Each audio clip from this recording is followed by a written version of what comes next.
언어의 온도라는 책을 보면 이 책의 저자는 이런 질문을 던집니다. 사랑이라는 말이 과연 어디서 왔을까라는 질문을 던집니다. 그러면서 이런 경험을 우연히 했다고 합니다. 글을 쓰는 것이 본인의 일이기 때문에 항상 뭔가를 묵상을 하고 그걸 글로 옮기는 일이 굉장히 많은데, 한 번은 우연히 노트북으로 사람이라는 단어를 입력하다가 실수로 삶이라는 단어를 입력했다고 합니다. 자, 그러고 보니까 이 사람이라는 단어에서 살며시 받침 미음을 이응으로 바꾸기만 한다면 사랑이라는 단어가 되죠. 그리고 사람이라는 단어에서 은밀하게 모음 하나를 빼버리면 사람은 곧 삶이 되는 겁니다. 그래서 몇몇 언어학자들은 이 사람과 사랑 그리고 삶이라는 단어가 이 근원을 거슬러 올라가 보면 결국 같은 본류를 만나게 된다라고 주장을 하죠. 즉, 세 단어 모두 하나의 어원에서 파생됐다고 주장을 하는 겁니다. 그래서 이 책을 들여다보면 인간의 삶을 어떻게 정의할 수 있는가 아주 깔끔하고 명료하게 정의를 해놨습니다. 바로 사람과 사람이 함께 사랑을 나누며 살아가는 것이 바로 인간의 삶이라는 거죠. 이처럼 하나님께서는 당신의 자녀들이 이 세상을 살아갈 때 가급적이면 많은 사람들과 사랑을 나누며 살아가기를 원하십니다. 왜냐하면 우리 하나님 자체가 바로 사랑이시기 때문이죠. 요한일서 3장 10절을 보면 이렇게 말씀합니다.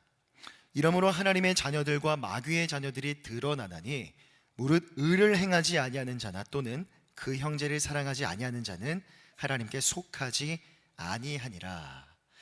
자, 여기서 사랑이라고 하는 것은 하나님이 갖고 계신 무수히 많은 성품 중에 가장 대표적인 성품이라고 할 수 있습니다. 그리고 우리가 하나님의 자녀로 이 세상을 살아간다는 건 그 하나님의 성품, 그 하나님의 성품이 자녀들에게 그대로 이어진다는 것을 의미하죠. 이것을 성품이 유전된다라고 지난 시간에 함께 나눴습니다. 그렇기 때문에 아버지의 성품을 닮은 그의 자녀들이 이 세상을 살아가면서 아버지의 성품대로, 특히나 그 아버지의 사랑하심을 그대로 빼닮아서 사랑을 행하며 살아가는 것이 아버지 되신 하나님이 바로 자녀된 우리에게 원하시는 바라고 할 수 있죠. 자, 우리는 지난 시간에 요한일서 3장 1절부터 12절 이 전반부의 말씀을 살펴보면서 우리가 하나님 안에서 과연 어떠한 존재이고 그 존재적인 신분이 함의하고 있는 바는 무엇인지를 함께 살펴봤습니다. 자, 사도 요한이 요한일서 전체를 통해서 말하고자 하는 것은 바로 이것입니다. 우리의 신분이 이전에는 죄인이었지만 하나님의 사랑 때문에 우리가 하나님의 자녀로 부름을 받았다는 거죠. 3장 전반부를 보면 사도 요한은 우리를 향해, 성도를 향해 하나님의 자녀라고 칭하면서 하나님의 자녀의 특징이 무엇인지를 전개해 나갔습니다. 결국 죄인들인 우리가 하나님의 자녀가 될 수 있는 것도 하나님의 사랑 때문이었고, 우리가 말씀대로 살고자 하는 것, 또한 의를 행하며 살고 또한 세상 속에서 사랑을 행하며 살아갈 수 있는 모든 것이 다 하나님의 사랑 때문이었다라고 이야기를 하죠. 자, 사도 요한은 그것을 마귀의 자녀와 대조하는 방법을 통해서 전개해 나아갔는데, 오늘 우리가 함께 살펴볼 3장 후반부에서도 그 대조의 방법은 동일하게 사용되고 있습니다. 자, 본문 14절과 15절을 보면 이렇게 말씀합니다. 우리는 형제를 사랑함으로 사망에서 옮겨 생명으로 들어간 줄을 알거니와 사랑하지 아니하는 자는 사망에 머물러 있느니라. 그 형제를 미워하는 자마다 살인하는 자니 살인하는 자마다 영생이 그 속에 거하지 아니하는 것을 너희가 아는 바라. 자, 여기서 우리는 사랑과 미움 그리고 생명과 사망이라는 개념이 서로 대치되고 있는 것을 살펴볼 수 있습니다. 그리고 조금 더 자세히 보면 사랑과 생명이라는 건 우리 하나님에게서 유래된 개념이고, 미움과 살인, 사망 이와 같은 개념들은 결국 사단 그리고 마귀와 연관되어 있음을 알 수가 있죠. 그리고 사도 요한은 그 미움과 사망, 살인의 구체적인 사례로 바로 가인이라는 인물을 제시합니다. 본문 12절을 보면 가인같이 하지 말라. 그는 악한 자에게 속하여 그 아우를 죽였으니. 자, 사도 요한이 구체적인 그 미움과 살인, 사망의 사례로 가인을 든 이유는 분명합니다. 바로 가인이 그의 삶 속에서 보여주었던 그 믿음의 모습이 바로 오늘날 이 세상을 하나님의 백성들로서 우리가 살아가야 되는데, 우리가 살아가야 될 삶의 모습과 완전히 대조되는 모습이기 때문이죠. 자, 오늘 본문은 요한일서 3장 전반부보다는 조금 더 적극적인 측면을 다루고 있습니다. 자, 1절부터 12절까지의 전반부가 하나님의 자녀들의 특징이 무엇인지를 다루었다면, 오늘 함께 볼 후반부에서는 더 적극적인 측면에서 그렇다면 우리가 왜 형제와 이웃을 사랑해야 되는지 그 필연적인 이유를 다루고 있습니다. 그 중심에 바로 가인이 아니라 예수 그리스도가 있는 것이죠. 그리고 또한 구체적으로 형제를 사랑하는 그 방법은 무엇인지도 가르쳐주고 있습니다. 오늘 이 시간에 이 두 가지 은혜를 함께 나누고자 합니다. 자, 그렇다면 첫 번째로 형제를 사랑해야 되는 그 필연적인 이유는 과연 무엇일까요? 그것은 바로 우리는 사랑에 빚진 자들이기 때문이죠. 자, 요한일서 3장 16절을 우리 함께 한 목소리로 읽어보겠습니다. 시작.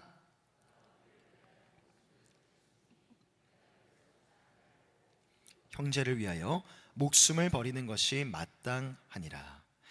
자, 우리는 하나님의 사랑이 무엇이다 라고 언급을 할 때 절대로 빼놓아서는 안 될 것이 있습니다. 그것은 바로 예수 그리스도의 십자가죠. 왜냐하면 이 세상에서 가장 크고 위대한 사랑이 바로 그 예수님의 십자가에 묻어 있기 때문입니다. 자, 여기에서 바로 살인자 가인과 그리고 구원자 예수 그리스도의 사이에서 예리한 대조가 나타나는 거죠. 가인은 자신의 동생 아벨을 죽임으로 인하여서 자신 안에 있었던 미움을 드러냈습니다. 하지만 반면에 예수님은 추악하고 가치 없는 우리를 당신의 형제로 삼으시기 위해서 십자가 위에서 목숨을 내어주셨죠. 그렇기 때문에 예수님의 십자가는 우리를 향하신 하나님의 사랑이 얼마나 위대한 것인가를 보여주는 사랑의 척도임과 동시에 우리로 하여금 하나님의 사랑을 알게 하는 중요한 수단이기도 한 겁니다. 자, 그렇다면 그러한 예수님의 희생 앞에서, 사랑 앞에서 우리는 과연 어떠한 모습으로 살아가야 될 것인가? 자, 함께 읽었던 3장 16절을 다시 보면, 그가 우리를 위하여 목숨을 버리셨으니 우리가 이로써 사랑을 알고 우리도 형제들을 위하여 목숨을 버리는 것이 마땅하니라. 자, 사도 요한은 지금 사랑이 무엇이다라고 사랑의 개념을 설명하는 것이 아니라 사랑의 실천을 강조하고 있는 것이죠. 미움의 핵심이 자신의 이익을 위해서 타인을 희생시키는 데 있다면, 바로 사랑의 핵심은 타인의 유익을 위해서 자신의 것을 내려놓는 데 있는 겁니다. 그렇기 때문에 하나님의 자녀들은 형제와 이웃을 사랑함에 있어서 때로는 자신의 것을 내려놓고 포기할 줄도 아는 것이 지극히 마땅하다는 거죠. 여기서 마땅하니라라는 단어를 살펴보면 마치 빚을 지고 있는 사람의 자세를 두고 표현할 때 사용하는 그런 단어입니다. 빚을 졌기 때문에 빚을 진 자가 빚을 갚는 것이 지극히 당연한 것처럼, 예수님의 사랑을 받은 자들은 형제와 이웃을 사랑할 때 자신의 것을 내려놓고 포기하는 게 전혀 이상한 일이 아니라는 거죠. 하지만 여기서 우리는 문제점 하나를 발견하게 됩니다. 예수님의 사랑이 무엇인지 너무나 잘 알고 그 사랑이 우리 기독교에서 핵심이라는 데에도 우리는 충분히 동의를 하죠. 하지만 그 예수님의 사랑을 정작 우리의 삶에 옮겨서 가져다가 예수님이 그렇게 사랑하셨기 때문에 우리도 그렇게 사랑해야 된다라고 이야기를 하면 그게 여간 마음에 부담스러운 게 아니라는 겁니다. 물론 어느 정도 우리가 사랑을 행하는 신용은 할 수 있을 겁니다. 옆에 있는 사람이, 내 옆에 있는 누군가가 사랑을 하는 그대로 일반적이고 보편적인 어느 정도의 사랑을 행하는 척 정도는 우리도 할 수 있을 겁니다. 하지만 중요한 것은 성경이 말씀하고 있는 그 사랑인 거죠. 자신을 희생하고 자기를 부인하며 이 겸손과 낮아짐의 가치가 충분히 묻어져 있는 그 사랑, 그 사랑을 우리의 삶 속에 내가 실천한다는 것이 때로는 불가능한 것처럼 여겨질 때가 많다는 겁니다. 그렇기 때문에 예수님의 그 사랑 때문에 우리도 형제와 이웃을 사랑해야 됩니다라고 말을 듣는 순간 먼저는 우리의 마음이 부담스러워지고 마음 한편이 불편해지는 거죠. 저 또한 예수님의 그 사랑이 복음의 핵심이라는 것을 굳게 믿습니다. 하지만 예수님의 그 사랑을 가지고 설교를 하려고 하다 보면 마음에 염려가 생깁니다. 뻔한 설교가 되면 어쩔, 진부하고 지루한 설교가 되면 어쩌지라는 그런 염려가 마음에 생기는 거죠. 오늘 사실 이 자리에 서면서 설교를 준비하면서 그런 마음의 염려를 가지고 이 자리에 섰습니다. 사랑이라는 말은 참 좋은 말이고 따뜻한 말이 맞습니다. 그런데 왜 사랑이라는 말이 우리 마음에 그토록 많은 부담을 가져다 주는 것일까를 곰곰이 생각하다가 저는 주기도문의 한 구절을 떠올리게 됐습니다. 청년공동체에서 청년들과 함께 최근 주기도문을 가지고 말씀의 은혜를 나누고 있는데, 오늘 함께 살펴보고 싶은 구절은 바로 마태복음 6장 9절입니다. 이름이 거룩히 여김을 받으시오며 라는 구절이죠. 하나님의 이름이 거룩히 여김을 받으시오며 라는 말을 다른 말로 표현해 보면 이렇습니다. 하나님의 이름이 영광을 받으소서. 자, 그렇다면 하나님께서 가장 크게 영광을 받으시는 그 영역은 어디일까요? 물론 하나님께서는 온 우주 만물을 지으신 창조주시고 만유의 주제가 되십니다. 이 땅에 있는 모든 피조물들을 통틀어 살펴봤을 때 하나님의 손길이 닿지 않는 것이 존재할 수가 없죠. 그렇기 때문에 하나님은 하늘에 떠있는 태양과 달과 별들을 통해서 영광을 받으시고, 광활하게 펼쳐진 대지와 깊은 바다를 통해서도 하나님은 충분히 영광을 받으실 겁니다. 하지만 어쩌면 하나님이 가장 크게 영광을 받으시는 그 장소와 영역은 바로 우리 사람의 마음이 아닐까요? 눈에 보이지 않는 그 하나님을 알고 그 하나님을 경외하고 그 하나님을 사랑하는 인간의 마음을 통해서 받으시는 그 영광은 실로 광활하고 광대한 우주를 통해서 받으실 그 영광보다 더 크고 놀랍다라고 할 수 있는 겁니다. 왜냐하면 한 사람은 천하를 주고도 살 수 없는 하나님의 형상을 닮은 존재일 뿐만 아니라 그 사람의 마음은 바로 하나님이 그와 교제를 나누시는 거룩한 장소, 거룩한 영역이기 때문이죠. 그리고 그 사람의 마음에서 높여진 하나님의 영광은 반드시 그 사람의 마음 속에서만 정체되는 것이 아니라 외적인 삶을 통해서도 하나님의 영광은 동일하게 드러나게 되는 겁니다. 다시 말해서 자신의 마음으로 하나님을 사랑하고 하나님을 경외하는 자는 반드시 실제적인 삶 속에서도 자신의 삶을 통해서 하나님의 영광을 드러내길 원한다는 거죠.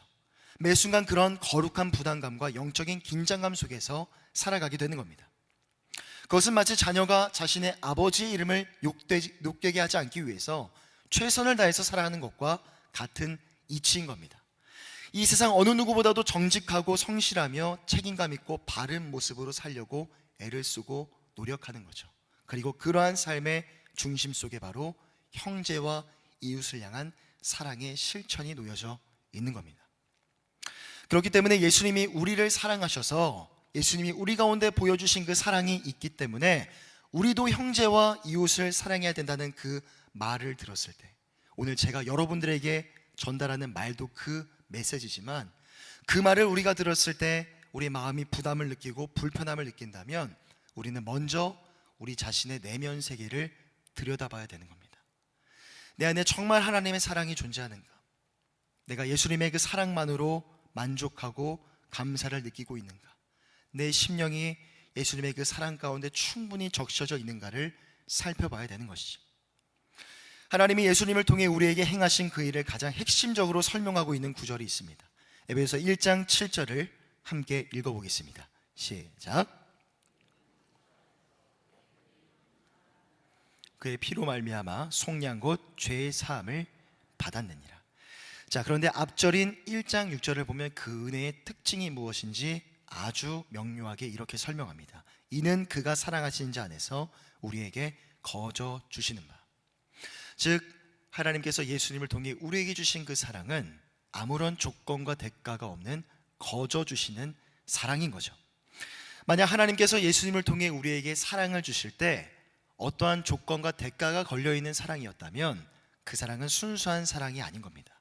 완전한 사랑이라고 할 수 없는 거죠. 만약 하나님의 사랑이 고작 그 정도의 그런 사랑이었다면 그 사랑은 엄밀히 말하면 몹시 불편한 사랑인 겁니다. 예컨대 만일 어떤 사람이 나에게 밥을 사겠다라고 찾아왔는데 그 사람이 정말 나와 교제하고 싶은 그 순수한 마음, 나에게 호감을 갖는 그 마음이 아니라 그 밥에 어떠한 의미가 담겨져 있다면 그 자리는 사실 상당히 불편한 자리가 되는 것이죠.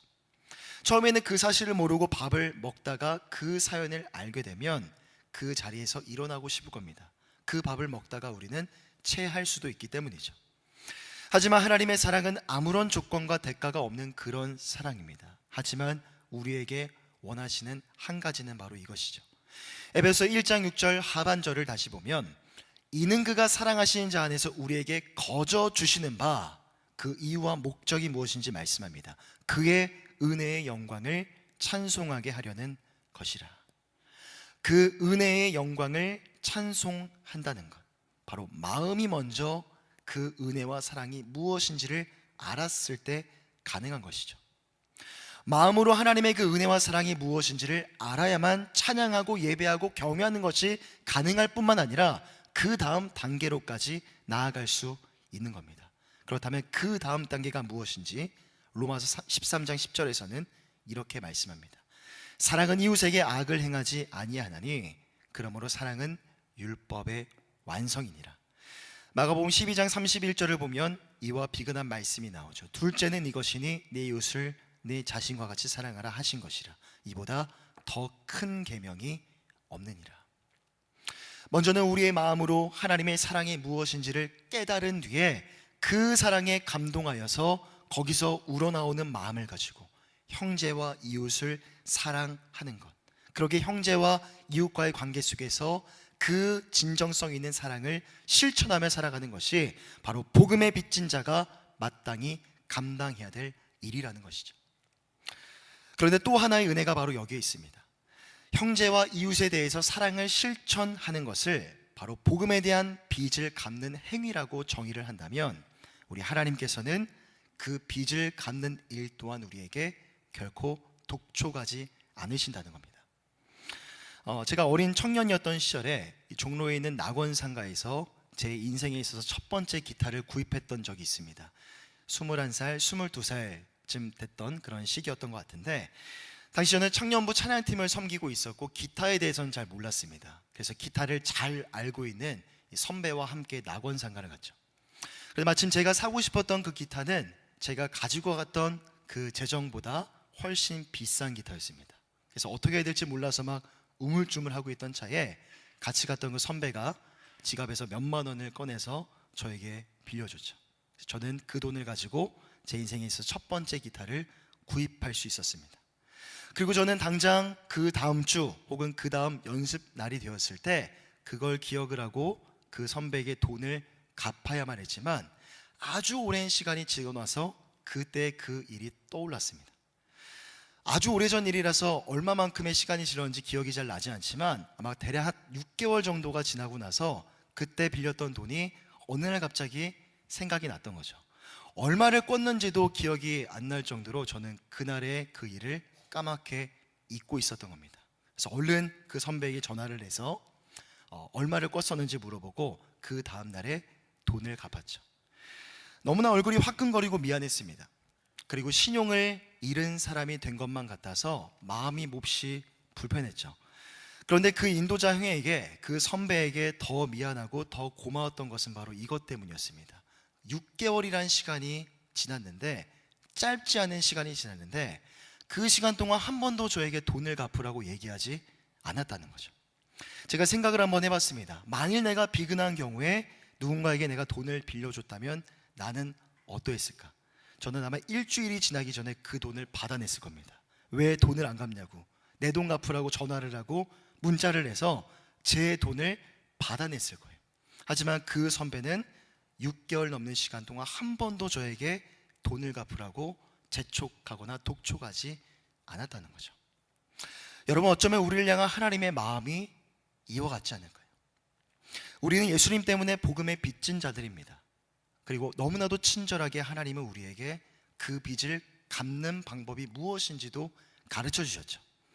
그런데 하나님은 그 빚을 기계적으로 갚는 거 우리에게 원하시는 것 같지 않아요.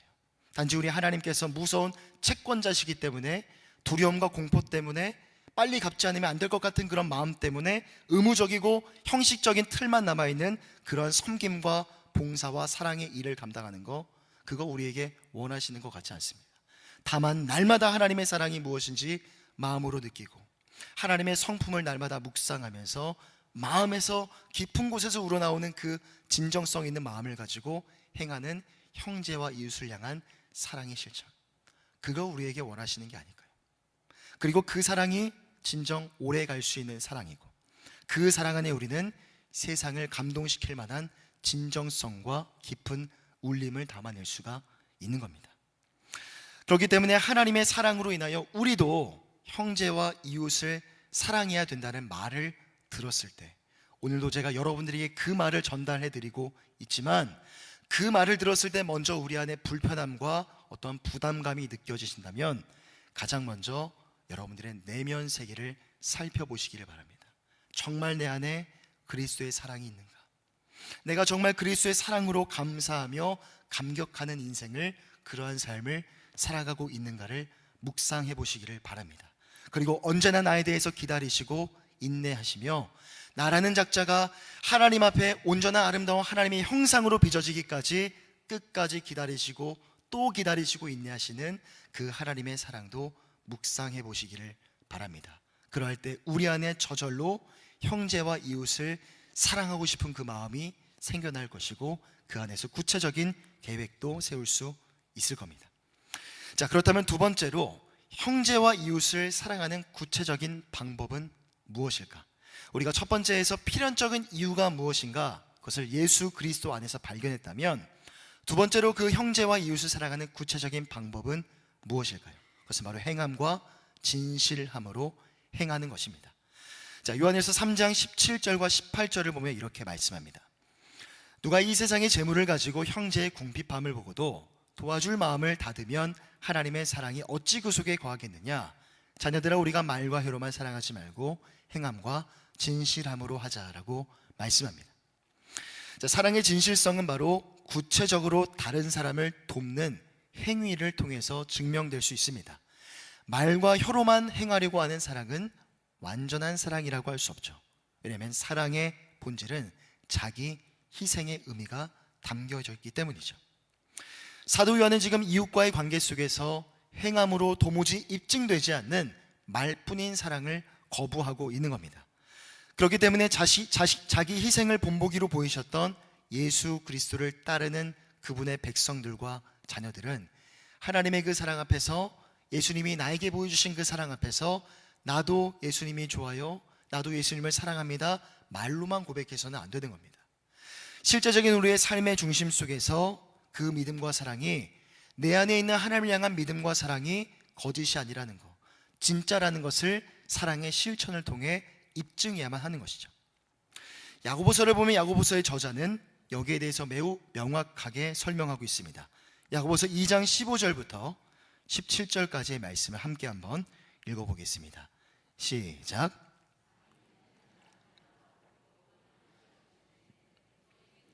그에게 이르되 평안히 가라, 덥게 하라, 배부르게 하라 하며 그 몸에 쓸 것을 주지 아니하면 무슨 유익이 있으리요? 이와 같이 행함이 없는 믿음은 그 자체가 죽은 것이라. 저는 지난 2월 설 연휴 기간 동안에 27명의 선교 팀원들과 같이 미국 7번째 발자국 선교를 다녀왔습니다. 매년 선교를 가고 또 선교를 준비할 때마다 개인적으로 참 염려가 되고 또 기도가 많이 되는 그런 기도 제목이 있습니다. 그것은 바로 제가 청년부를 담당하고 있기 때문에 청년들의 재정 상태죠. 청년들이나 장년 성도님들 모두가 재정이 넉넉하기 때문에 형편이 넉넉해서 선교에 헌신하는 분들은 아마 한 사람도 안 계실 겁니다. 특히나 청년들의 경우는 더더욱 그러하죠. 어렵게 준비를 해서 재정을 마련하는 청년들이 대다수인 겁니다. 하지만 감사하게도 매년 하나님께서는 부족한 청년들의 재정을 다 채워주셨죠. 그런데 올해 이번 7번째 발자국 때 너무나 감사한 것은 그 부족한 재정을 차고 넘치도록 풍성하게 채워주셨다는 겁니다. 우리 많은 성도님들이 헌금을 해주셨고, 또 청년들이 일일 카페를 하면서, 또 권사님들이 만들어주신 식혜와 부침개를 팔아서 그 수익금으로 부족한 재정을 채울 수 있었죠. 자, 그런데 이 모든 것들이 끝나고 나서 제가 수익금의 내역을 한번 이렇게 살펴봤는데, 청년들이, 장년들이 아니라 청년들 중에 적지 않은 금액을 헌금한 그런 청년들이 몇 명 있었어요. 그냥 단순히 잘 다녀오라고 내가 기도하겠다라고 말을 해주고 정말 진정성 있는 마음을 가지고 함께 기도만 해주었어도 감사할 텐데 장년이 아니라 청년으로서 도무지 감당할 수 없을 만큼의 그런 금액을 헌금한 청년들이 몇 명 있었습니다. 그래서 저는 그 청년들에게 찾아가서 개인적으로 물었죠. 어떻게 그렇게 많은 금액을 헌금할 수 있었냐고. 이들을 통해서 공통적으로 나온 고백은 이러했습니다. 하나님이 주시는 마음에 따라 그냥 헌금했어요. 이번에 정말 너무 가고 싶었는데 갈 수가 없어서 마음으로라도 함께 동참하고 싶었어요 라는 그런 고백이었습니다. 여러분, 제가 그 고백을 들으면서 정말 진심으로 그 청년들을 위해서 축복하며 기도해 주고 싶더라고요. 그래서 마음으로 그 앞에서 그들을 위해서 기도해 주었습니다. 하나님이 이들의 헌신과 나눔 가운데 영광을 받아주시고 훗날 갑절의 은혜와 축복을 베풀어 주시옵소서. 그 떼어낸과 빈자리를 통해 하나님 영광 받으시고 그 비워낸 자리 가운데 하나님 풍성한 대로 다시 채워주십시오. 그리고 혹여나 이들이 내년 8번째 발자국을 소망하게 된다면 그때에 이번에 채워주셨던 만큼 그 놀라운 하나님의 채우심과 공급하심을 그들 스스로가 직접 또 한번 경험하게 해주십시오라는 축복의 마음으로 청년들을 위해서 간절히 기도해 주었습니다. 초대교회 시절 신학자인 바실이라는 사람이 있습니다. 그는 이렇게 말하죠. 당신의 집에서 썩어가고 있는 빵은 굶주린 자의 것입니다. 당신의 침대 아래서 곰팡이가 피고 있는 구두는 신발이 없는 사람의 것입니다. 당신의 트렁크에서 비축되고 있는 옷은 헐벗은 이들의 것입니다. 사랑하는 성도 여러분, 물론 우리는 말로도 사랑을 표현할 수 있고 말로 표현하는 말이 때로는 진실한 사랑이 될 수도 있을 겁니다. 하지만 사도 요한은 지금 오늘 본문에서 그걸 금하고 있는 게 아닌 거죠. 바로 말로만 하고 사랑을 대충 때우려고 하는 것들을 지적하고 있는 겁니다. 그렇기 때문에 진정한 사랑이라면 진실된 말로 형제와 이웃을 위로할 뿐만 아니라 구체적인 삶의 모습을 통해서 그 사랑의 실천이 이루어져야 되는 것이죠. 히브리서 12장 16절을 보면 이렇게 말씀합니다. 오직 선을 행함과 서로 나누어 주기를 잊지 말라. 하나님은 이 같은 제사를 기뻐하시느니라. 떼어주고 나눠주는 행위를 하나님은 예배로 받으시겠다라고 말씀합니다. 그리고 사도행전 20장 35절을 보면 바울은 이렇게 선포합니다. 범사에 여러분에게 모본을 보여준 바와 같이 수고하여 약한 사람들을 돕고 또 주 예수께서 친히 말씀하신 바 주는 것이 받는 것보다 복이 있다 하심을 기억하여야 할지니라.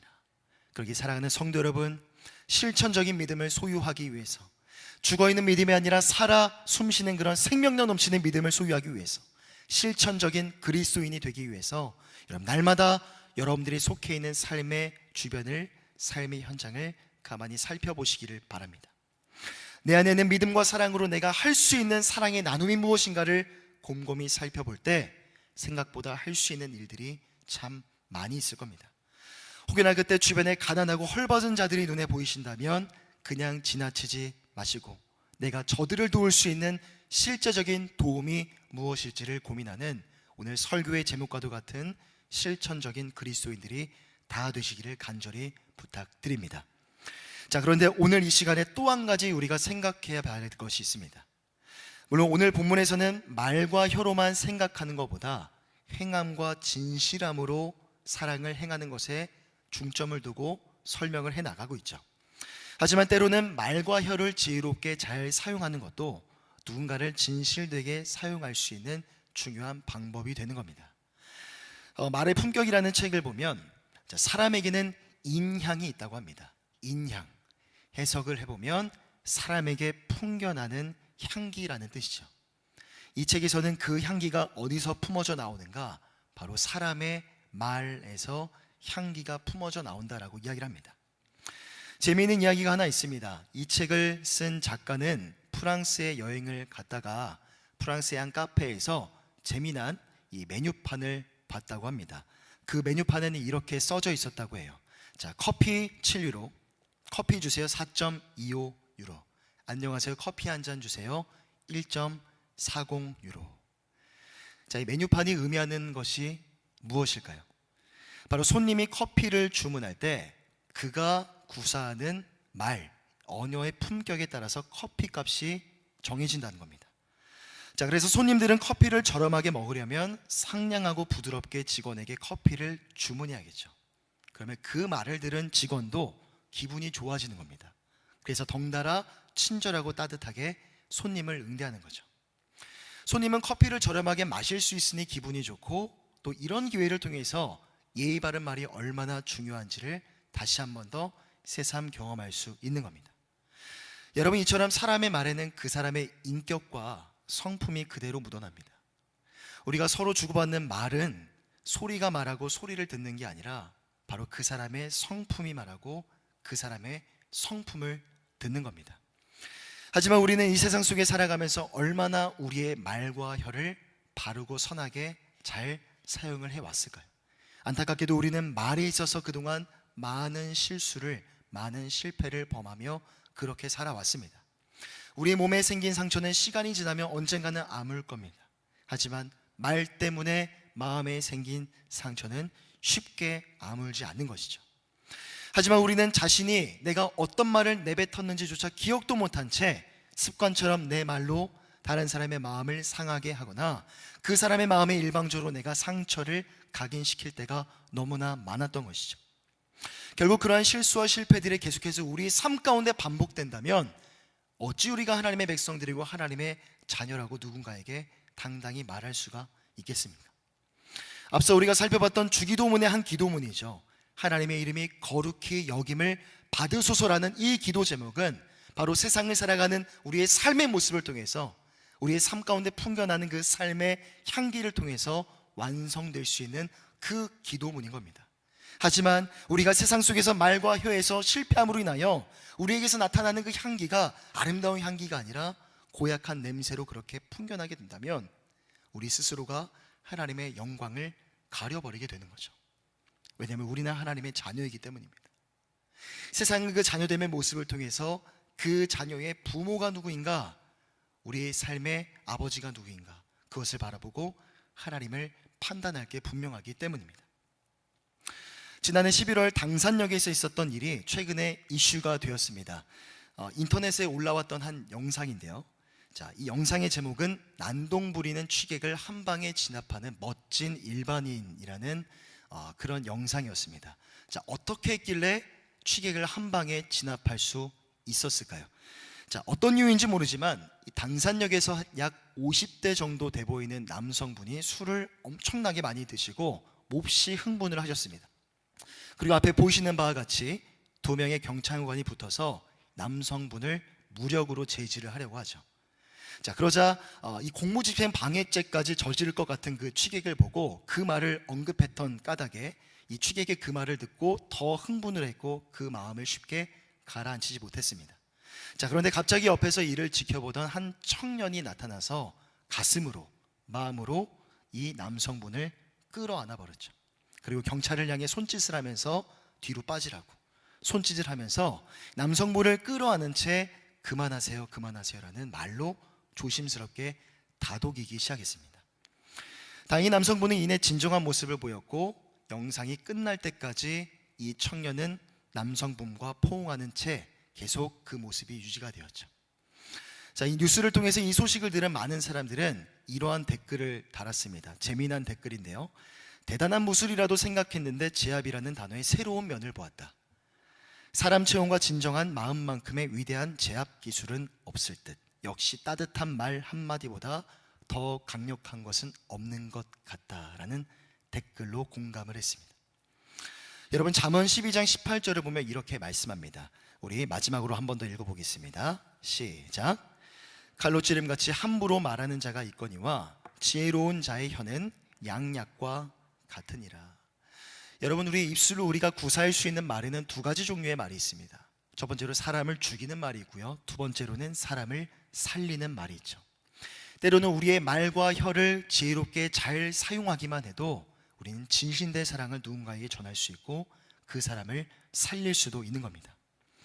혹여나 여러분 삶 속에서 그동안 여러분들의 말 때문에 누군가의 마음을 상하게 했었고 상처를 준 일이 지금 이 시간 떠오르신다면 이제는 그 말들을 바르고 아름답고 선한 말들로 바꿔보시는 은혜가 저와 여러분들 가운데 있기를 간절히 소망합니다. 그 대상이 우리 가정에 있는 우리 배우자일 수도 있고요, 우리 부모님일 수도 있고 혹은 우리의 자녀들일 수도 있습니다. 그들의 내면에 나 때문에, 나의 말 때문에 상처난 곳을 여러분들이 목격하신다면 다시금 나 때문에 그 상처난 부위가 다시 깨끗하게 아물 수 있도록 아름답고 바르고 선한 말들을 한번 사용해 보시기를 바랍니다. 또 역으로 누군가가 여러분들에게 상처를 주었다면 그 상처를 준 사람에게 내가 말을 할 수 있는 것도 참 중요한 문제인 것 같아요. 하지만 단 감정 섞인 말로 대응하는 것이 아니라 차분하고 지혜롭게 말을 해야 되는 거죠. 내가 상처를 받았으면서도 그걸 말하지 않으면 결국 그 상처는 골마버리게 됩니다. 그리고 내가 말하지 않으면 시간이 흐를수록 나에게 상처를 준 그 사람을 나는 몹시 미워하고 또 증오하게 되겠죠. 하지만 하나님의 사랑으로 내면 세계가 가득 찬 사람은 쉽게 상처를 받지 않죠. 상처가 다가와도 의연하게 대처할 수 있는 겁니다. 마치 세상 사람들은 자신은 상처를 받으면 안 되는 존재라고 생각하기 때문에 상처가 다가오면 그걸 몹시 못 견뎌야 합니다. 하지만 성숙한 하나님의 자녀들은 상처가 다가왔을 때 그 상처를 있는 그대로 인정하는 것이죠. 예컨대 우리의 무릎에 상처가 나면 먼저는 그 상처를 있는 그대로 인정해야 됩니다. 그래야만 그 상처를 치료할 수 있고 앞으로 상처를 예방할 수도 있는 거죠. 우리 마음에 다가오는 상처도 동일한 것 같아요. 그리고 나에게 상처를 준 그 사람도 결국은 하나님이 존귀하게 여기시는 하나님의 백성이고 하나님의 자녀이기 때문에 내가 그 사람을 위해서 기도해 주는 겁니다. 그리고 정중한 모습으로 진정성 있는 마음으로 그 사람에게 내 상처를 숨기지 않고 말을 해보는 거죠. 사실 내가 이러이러해서 당신에게 상처를 받았고 그래서 내 마음이 힘들고 몹시 괴로웠다라고 차분하게 내 마음을 그 사람에게 알려주는 겁니다. 결국 그렇게 그 사람에게 그 말을 해주는 것이 그 사람을 존중하는 길인 것이죠. 왜냐하면 내가 그 사람에게 그렇게 말을 했다는 건 내가 앞으로 그 사람과의 관계 속에서 포기하지 않고 또 다른 미래를 계획하고 있다라는 증거가 될 수 있기 때문입니다. 그리고 이전까지는 그 사람과 나의 관계 속에서 뭔가 뻘쭘하고 어색하고 부담스러운 그런 관계가 있었다면 내가 용기를 내어 그렇게 말을 함으로 인하여 그 사람과의 관계가 다시 회복되고 건강한 관계로 이어져 나아갈 수가 있는 거죠. 여러분, 사도 요한이 말하고 있는 그 사랑의 원리에 따르면 하나님에 거하는 하나님의 자녀들은 바로 하나님의 그 구속의 사랑, 예수님의 그 사랑의 대상이 바로 우리 스스로였던 것처럼 그 사랑의 대상, 우리가 행할 수 있는 그 사랑의 대상이 바로 형제와 이웃이어야 되는 겁니다. 그것이 바로 예수 그리스도가 왕인 나라, 예수님이 통치하시고 다스리시는 그 하나님의 나라 안에서 하나님의 나라 백성들이 살아가야 될 삶의 원리가 되는 것이죠. 하지만 설교의 서두에서 말씀드렸던 것처럼 가인의 문화가 역사하는 가인의 문화로 대표되는 세상 속에서 사람들은 치열하고 경쟁하며 그렇게 다투면서 살아가고 있습니다. 그런 과정 속에서 서로에게 상처와 아픔을 주고받으며 때로는 그 상처와 아픔 때문에 서로를 죽이기까지 하죠. 하지만 안타깝게도 예수님이 이 땅에 다시 오시는 그날, 그래서 하나님의 나라가 이 땅에 완성되어지는 그날까지 여전히 우리는 가인의 문화가 공존하는 이 세상을 살아가야만 합니다. 하지만 사도 요한이 오늘 말하고자 하는 것, 바로 하나님이 오늘 요한 서신을 통해서 우리에게 말씀하시는 것은 바로 이것입니다. 미움과 다툼과 증오로 가득한 가인의 세상 속에서 예수님이 보여주신 그 사랑과 용서, 자비와 긍휼의 모습을 가지고 가인의 세상과 다른 하나님의 나라, 그 하나님이 통치하시는 그 하나님의 나라가 있다라는 것을 드러내라는 거죠. 하나님의 나라는 세상 나라와는 정반대가 되는 나라라는 것을 우리의 삶을 통해서 드러내라는 겁니다. 그것이 바로 하나님의 자녀됨의 모습이고 우리가 세상이 아니라 그리스도 예수 안에 머물러 있다라는 중요한 표식이 되는 겁니다. 그렇기 때문에 먼저는 겸손히 여러분들의 내면 세계를 살펴보시고 더욱더 하나님의 사랑으로 충만하게 채워지기를, 하나님의 사랑으로 가득 채워지시기를 간절히 소망하시고 간구하시기를 바랍니다. 왜냐하면 먼저 우리 안에 채워짐과 공급이 있어야만 누군가에게 내 사랑을 떼어주고 나눠줄 수 있기 때문이죠. 그리고 그동안 내가 쉽게 망각했거나 지나쳤던 형제의 아픔과 상처가 눈에 보이신다면 먼저 그 사람에게 다가가 용서를 구하시고 따뜻한 말과 따뜻한 포옹으로 그 사람을 안아주시기를 바랍니다. 또 때로는 가진 것이 없어서 경제적으로 어렵고 궁핍한 가운데 있는 그런 이웃들이 눈에 보이신다면 가능하신다면 여러분들의 소중한 재정과 물질을 아끼지 아니하고 이웃과 함께 나눌 수 있는 우리 모든 성도님들이 다 되셨으면 좋겠습니다. 그렇게 우리의 전인격적인 삶의 영역에서 우리가 예수 그리스도를 아는 만큼, 우리가 예수님을 사랑하는 만큼 그 그리스도의 사랑을 우리의 주변에 있는 형제와 이웃들과 함께 실천하는 실천적 그리스도인이 다 되시기를 주님의 이름으로 간절히 부탁드립니다. 기도하겠습니다. 사랑과 은혜가 풍성하신 하나님, 미움과 다툼과 증오로 얼룩진 이 세상 속에서 이 세상을 닮아가는 것이 아니라 이 세상을 변화시킬 하나님의 백성으로, 하나님의 자녀로 우리를 불러주셨고, 그렇게 이 세상을 살아가게 하시니 감사를 드립니다. 사랑이라는 말이 참 좋은 말이고 따뜻한 말입니다. 하지만 그 사랑이라는 말이 때로는 우리 삶에 왜 그렇게 부담이 되는지 모르겠습니다.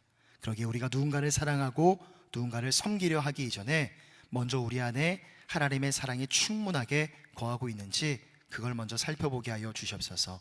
만일 내 안에 하나님의 사랑을 잃어버렸다라는 판단이 든다면 오늘 이 시간 예배의 자리 가운데 하나님의 사랑을 다시 한번 간구하게 하여 주셔서 그 사랑을 힘입고 그 사랑을 의지하여서 우리 주님을 나도 더욱더 사랑하게 하여 주시고, 하나님이 예수님을 통해서 우리에게 보여주신 그 사랑을 가지고 우리 주변에 있는 형제와 이웃들을 동일하게 사랑하고 섬길 수 있는 서울홍성의 모든 성도들 다 되어줄 수 있도록 인도하여 주시옵소서. 감사드립니다. 울건하신 예수 그리스도 이름으로 간절히 기도드립니다. 아멘.